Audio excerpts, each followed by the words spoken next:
नमस्कार दोस्तों, जय माता दी, ओम नमः शिवाय। आज हम करने जा रहे हैं सावन मास का 12वां अध्याय, तृतीया व्रत शुक्ल पक्ष। भगवान शंकर संत कुमार से बोले, अब तुम श्रावण शुक्ल तृतीया तिथि को किया जाने वाला स्वर्ण गौरी व्रत सुनो। उस दिन प्रातः काल स्नान करके 16 उपचार से भगवान शिव एवं माता गौरी की इस प्रकार पूजा करनी चाहिए। हे देवादिदेव, मेरे द्वारा की गई पूजा को आप स्वीकार करें। गौरी माता के व्रत की पूर्ति के लिए 16 बायने दंपतियों को देकर कहना चाहिए, मैं माता गौरी के प्रीत्यर्थ तथा पूर्ति के लिए उत्तम ब्राह्मण दंपतियों को बायना देता हूँ। चावल के आटे से निर्मित 16 पकवान बांस की 16 टोकरियों में रखकर उन पर वस्त्र रखकर संपत्निक 16 ब्राह्मणों को बुलाकर निवेदन करें, मैं व्रत की संपूर्णता और फल प्राप्ति के लिए यह बायना देता हूँ। अलंकार आदि से संपन्न पतिव्रत धर्म युक्त शोभन सुवासिनी इसे आप स्वीकार करें। इस प्रकार 16, 8, 4 या 1 वर्ष व्रत करके उद्यापन करना चाहिए। पूजा की समाप्ति पर कथा श्रवण कर व्यास जी का पूजन करना चाहिए। संत कुमार भगवान शंकर से बोले, हे प्रभु, इस व्रत को सबसे पहले किसने किया? इसका क्या महात्म्य है? उद्यापन की विधि क्या है? इसकी जानने की मेरी तीव्र उत्कंठा है। भगवान भोलेनाथ ने कहा, हे ब्रह्मापुत्र संत कुमार, मैं तुम्हारी जिज्ञासा अवश्य पूरी करूँगा। प्राचीन काल में सरस्वती नदी के तट पर सुविला महानगरी थी। उसके राजा का नाम चंद्रप्रभा था। उसके महादेवी और विशाला नाम की 2 रूप और लावण्य युक्त पत्नियां थीं। राजा चंद्रप्रभा महादेवी रानी को अधिक प्यार करता था।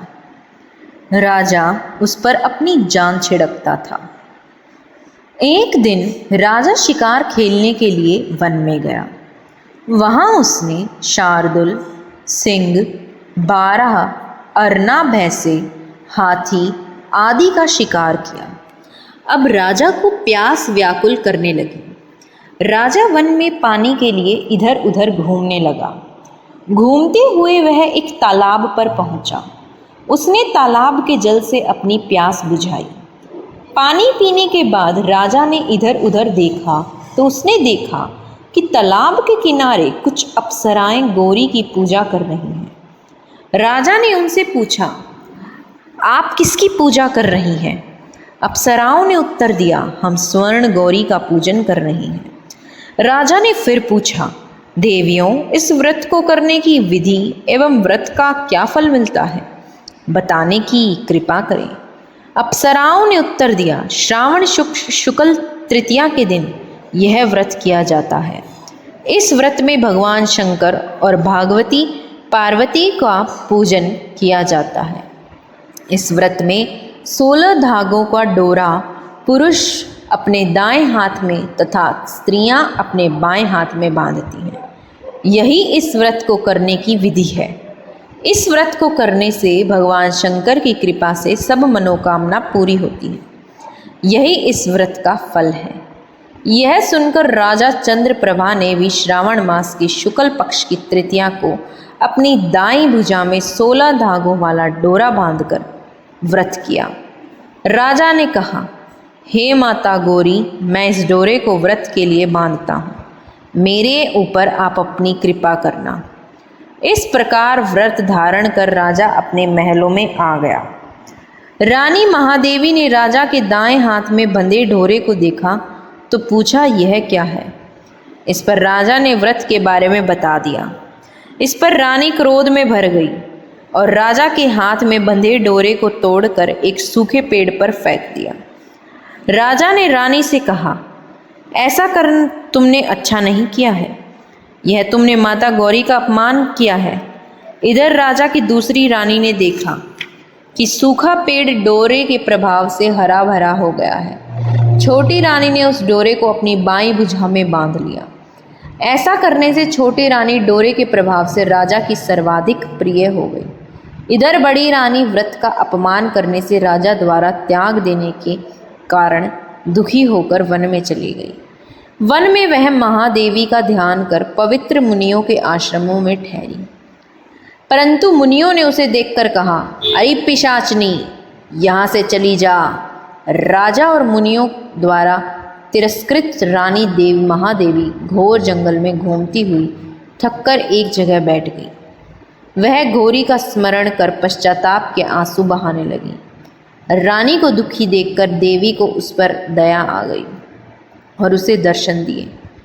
रानी ने देवी को दंडवत प्रणाम किया और उनकी स्तुति करने लगी। हे देवी, आपकी जय हो, आपको बारंबार नमस्कार है। हे भक्त वर प्रद, आपकी जय हो। हे मंगल रूपे, आपकी जय हो। इस प्रकार भक्ति के द्वारा देवी से वर प्राप्त करके बड़ी रानी ने गौरी अर्चन करके व्रत किया। व्रत के प्रभाव से राजा बड़ी रानी महादेवी को वनों से महलों में ले आया। देवी के प्रसाद से राजा तथा उसकी दोनों रानियों की सब इच्छाएं पूर्ण हुई। दोनों रानियों सहित राजा संपूर्ण राज्य को उपभोग पर समृद्धिशाली हो गया। अंत में राजा व दोनों रानियां देह त्याग कर शिवलोक चली गई। शिवजी बोले, हे तात, जो शोभना पार्वती का व्रत करता है वह मेरा तथा पार्वती का अत्यंत प्रिय प्राणी हो जाता है। इस लोक में सुख सुविधा भोग कर अपने शत्रुओं पर विजय प्राप्त करके अंत में मेरे लोक को चला आता है। अब मैं तुम्हें इस व्रत की उद्यापन विधि बताता हूँ। शुभ तिथि, शुभ वार, चंद्र बल, तारा बल हो जाने पर मंडप में अष्टदल कमल के ऊपर धान्य, उसके ऊपर घट स्थापित करना चाहिए। उस घट पर 16 पल का बना तांबे का पूर्ण पात्र रखना चाहिए। उस पूर्ण पात्र में तिल भरकर उसके ऊपर पार्वती तथा भगवान शंकर की प्रतिमा रखनी चाहिए। इसके ऊपर 2 श्वेत कपड़े और श्वेत रंग का यज्ञोपवीत रखा जाता है। विधि पूर्वक वेद मंत्रों से पूजन कराकर रात में जागरण करना चाहिए। अगले दिन प्रातः काल पूजन करके हवन करें। पहले ग्रह होम पर फिर आदन होम करना चाहिए। जौ मिश्रित तिल को घी में मिलाकर 1000 या 100 प्रदान आहुतियाँ देनी चाहिए। इसके बाद वस्त्र, अलंकार, धेनु आदि से आचार्य की पूजा करनी चाहिए। 16 बायने निकालकर ब्राह्मणों को देना चाहिए और उन्हें भोजन कराना चाहिए तथा भोजनोपरांत दक्षिणा भी देनी चाहिए। इसके बाद अपने मित्रों संबंधियों को भोजन कराना चाहिए तथा स्वयं भी भोजन करना चाहिए। मैं आशा करती हूँ कि आपको यह सावन मास का 12वां अध्याय पसंद आया होगा। ऐसी और वीडियोस के लिए चैनल को अभी सब्सक्राइब करें और वीडियो को लाइक करें। धन्यवाद। राधे राधे दोस्तों।